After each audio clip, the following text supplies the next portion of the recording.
Hola amigos de YouTube, este es tu canal Derecho sobre Ruedas. Nuevamente hoy estamos con un video informativo acerca de lo que representa las actuaciones dentro del sistema penal acusatorio en Colombia, lo que tiene que ver con las audiencias preliminares, lo que tiene que ver con aspectos que merecen ser explicados para la mejor comprensión de lo que ocurre en una audiencia y de lo que ocurre en algunas situaciones procesales de derecho penal. Entonces, hoy el tema es bien interesante porque es un tema que pocas veces es explicado a las personas, pero que es de trascendencia porque tiene que ver con el vencimiento de términos en el proceso penal. Obviamente, cuando hablo de vencimiento de términos me estoy refiriendo a figuras que están relacionadas con recuperar la libertad por parte de la persona que ha sido privada de la libertad, o más bien recuperar la libertad por quien está padeciendo la situación de una medida de aseguramiento, y ello como consecuencia del paso del tiempo. O sea, cuando hablamos del vencimiento de términos o cuando hablamos de las causales de libertad dentro del proceso penal por vencimiento de términos, estamos hablando como en una equivalencia de la sanción que se le aplica a todo Estado constitucional, y en el caso particular de Colombia, cuando una persona ha permanecido determinado tiempo privado de la libertad, sea en su domicilio o sea en una cárcel, sin que se hayan dado determinadas situaciones a nivel procesal. Entonces, vamos a tratar de explicarlo lo más sencillo para que este video de alguna manera realmente represente algo útil para que usted pueda entender cuándo debería pensarse en un vencimiento de términos. En Colombia, la libertad por vencimiento de términos está contenida en el artículo 317 del Código de Procedimiento Penal. Y ese artículo 317 del Código de Procedimiento Penal establece a partir del numeral cuarto esas causales que permiten pensar en el vencimiento de términos y que dan lugar a la libertad. Entonces, tenemos que pensar en que el proceso penal en Colombia empieza formalmente con la formulación de imputación. Con esa formulación de imputación, que es el acto a través del cual la Fiscalía le informa a un ciudadano que en su contra se está adelantando una investigación de carácter penal, empieza a ocurrir algo. Es como si, por decirlo de alguna manera, despegara un avión. Ese viaje que empieza es un viaje que ya no tiene retorno. O sea, no se puede pensar en que un proceso en el que se formuló imputación es un proceso que no va a llegar a ningún puerto. Ese proceso debe llegar a un puerto, y ese puerto a donde debe llegar el proceso es justamente o la preclusión o la acusación. O sea, si la Fiscalía considera que no hay mérito para generar la acusación y llevar a juicio a una persona a la que se le ha formulado imputación, pues solicita ante un juez la preclusión del caso. Pero si la Fiscalía, por el contrario, considera que efectivamente sus sospechas estaban fundadas, pues va a seguir adelante con la acusación. Ahora, para poder entonces hablar del vencimiento de términos, hay que hablar entonces de los términos procesales que hay entre cada acto procesal, o uno que sigue después de que se realiza la formulación de imputación. Después de que se realiza la formulación de imputación, como audiencia formal, lo que vendría es la audiencia de acusación. Esa audiencia de acusación es una audiencia que se demora más o menos 1 mes y medio, 2 meses normalmente, para ser realizada en los lugares donde el proceso se lleva con una celeridad más o menos común. Pero ¿qué ocurre? La legislación en Colombia, a través de la ley 1786, que modifica el artículo 315 del Código de Procedimiento Penal, establece un término claro para que la Fiscalía, después de la audiencia de formulación de imputación, presente ante cualquier despacho un punto de llegada, ese punto al que les había hecho referencia con la analogía del vuelo. Y ese punto de llegada es la presentación de un escrito, de una especie de documento que contiene la decisión que tomó la Fiscalía, fuera la de acusar o fuera la de precluir. Eso se llama escrito de acusación. Ese escrito de acusación entonces marca un hito dentro de la actuación penal, y es que para la presentación de ese escrito de acusación con una persona que ha quedado bajo medida de aseguramiento, deben transcurrir 60 días. O sea, la fiscalía tiene 60 días para presentar ese escrito de acusación. Pero tengas en cuenta algo, estos 60 días no son absolutos, son días que son relativizados por el hecho de que se permite en la misma ley 1786 que esos términos sean duplicados, o sea, se aplique 120 días cuando se trata de delitos que se consideran más graves, como los de justicia especializada, o cuando se considera que hay varios coimputados, lo que significa entonces que cuando hay más de 3 coimputados, el término también se duplica, y en algunos delitos en particular. Por eso es muy importante que la persona tenga en cuenta que antes de decir tengo o no que contar 60 o 120 días, determine si dentro de las condiciones de su delito, de su investigación, se está hablando de delitos que permiten duplicar el término o no. Como lo digo, normalmente son delitos donde hay varias personas o delitos de una gravedad que se considera en este momento suma por parte de la Administración de Justicia. Entonces, hablamos de ese primer término. La Fiscalía, digamos que la Fiscalía formuló imputación, han transcurrido 50 días, 51 días, 30 días, 2 días, puede presentar escrito de acusación o de preclusión. Cuando se presenta esa actuación, pues ya se superó la posibilidad de invocar la causal del vencimiento de términos en cuanto a ese numeral cuarto. Pero, ¿qué ocurre si la Fiscalía no presenta el escrito de acusación en ese término?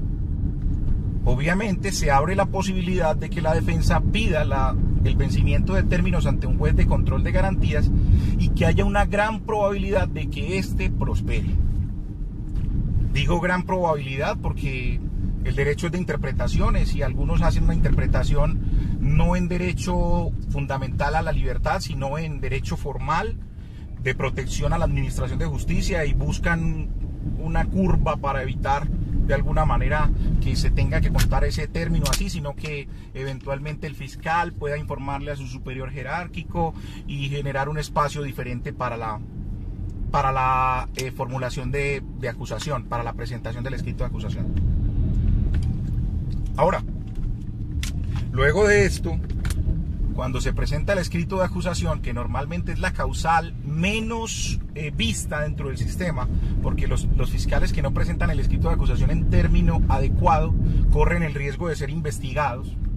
Entonces normalmente se es muy juicioso por parte de la Fiscalía para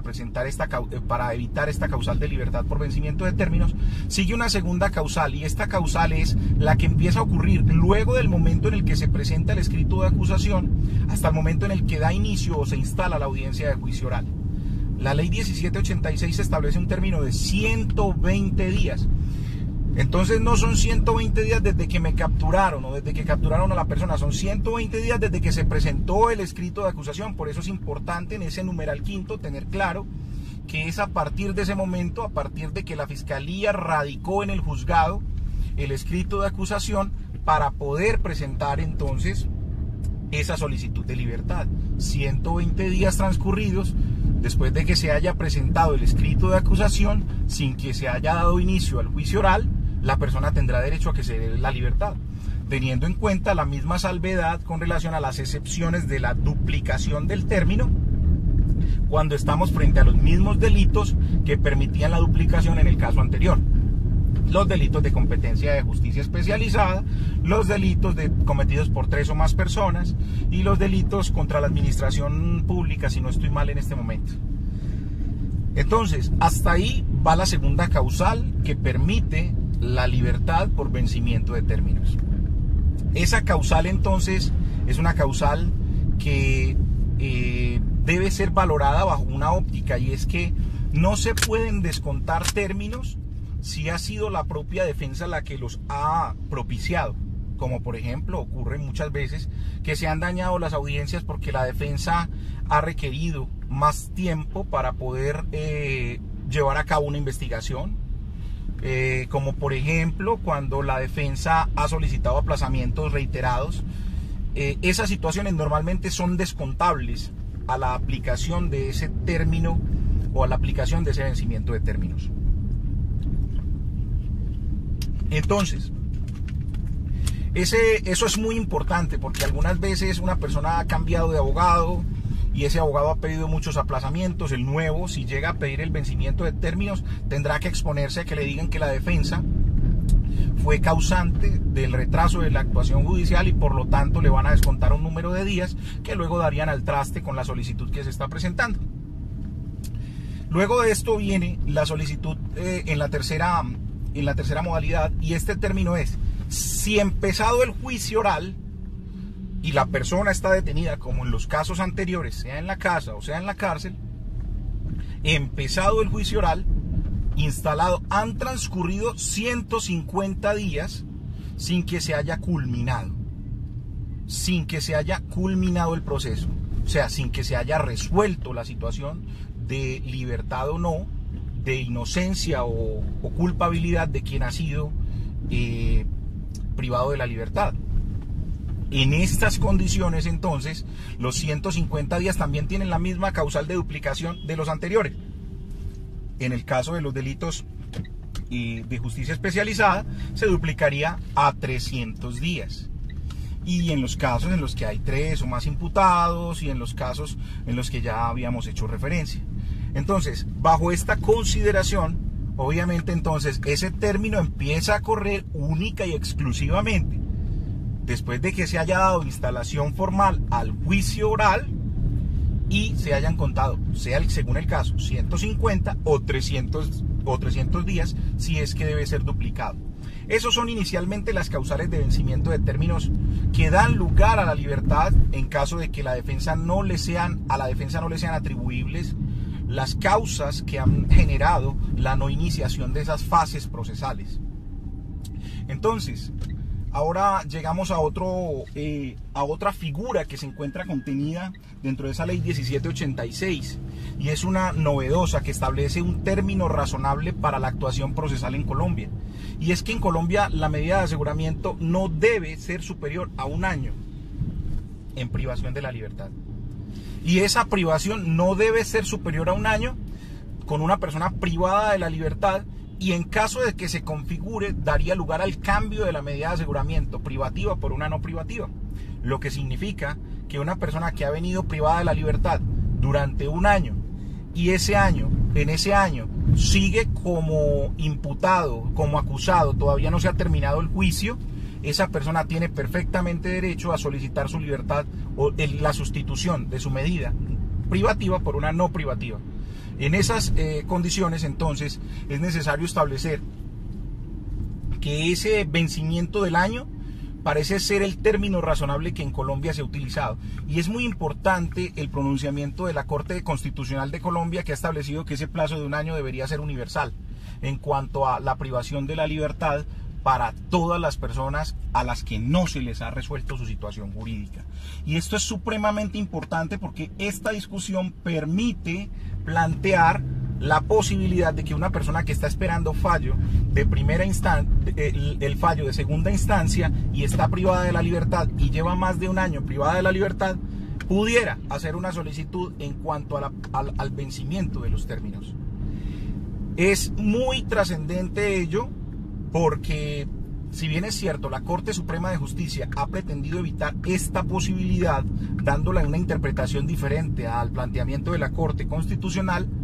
ya se han visto casos en los que personas que llevan más de 1 año privados de la libertad han solicitado ese cambio de medida no privativa por no privativa, y han visto con éxito su pretensión, en virtud de que efectivamente los jueces entienden que la visión constitucional de la Corte Constitucional fue correcta y acertada.